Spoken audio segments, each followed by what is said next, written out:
Maulan na araw sa ating lahat. Ayan, naglugaw nga pala kami at hindi na umpisahan ang pag-video. Ayan, pinakuluan lang ng pinakuluan yung bigas, nilagyan ng asin, paminta at chicken cube. So, ayan yung ginawa hanggang sa lumambot. And then, ginisa lang yung manok bago inihalo dyan. And then, may nakaseparate ng nilagang itlog para dyan kapag kinain. So, hindi na sinama dyan yung itlog. Ayan, pinalambot lang ng pinalambot. Basta ilaga lang ng maigi yung bigas hanggang sa lumambot. Timplahan lang ng asin, paminta at chicken cubes. Ayan, may chicken na nga na ilagay na yung ginisa na chicken. Niluto muna ng bukod yung chicken bago inilagay dyan. So, ayan yung ating lugaw for today. And ayan na nga yung ating panahon.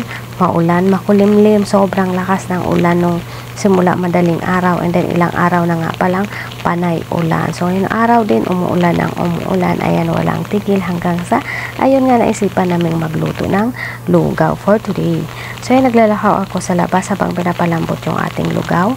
Lumabas muna ako, tumingin-tingin muna sa labas, tinignan nyo kung may mga baha. So, hindi naman mabaha dito sa aming lugar kasi nga pababa yung pwesto namin, mataas yung pwesto namin, so walang baha dyan.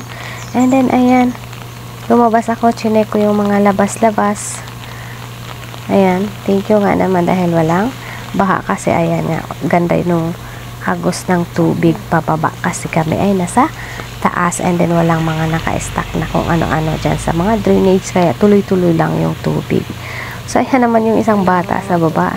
Nagkakamera din siya dyan, nagbibideo. Ayan yung mga tubig.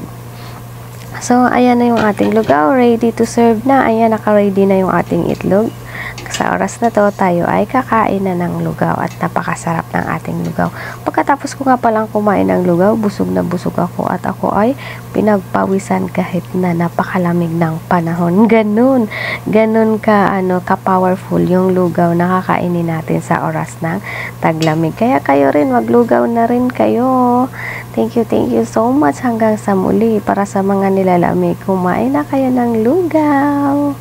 Thank you for watching, guys. Ingat kayo palagi sa mga lumalabas. Dala kayo ng payong pananggas natin sa ulan. At kung hindi naman importante, ay wag na tayong lumabas ngayong tag-ulan. Dahil napakadelikado sa mga daan, maraming baha ang ating madadaanan. So, ayan yung ating ganap for today. Thank you so much. Kain tayo. God bless and be kind.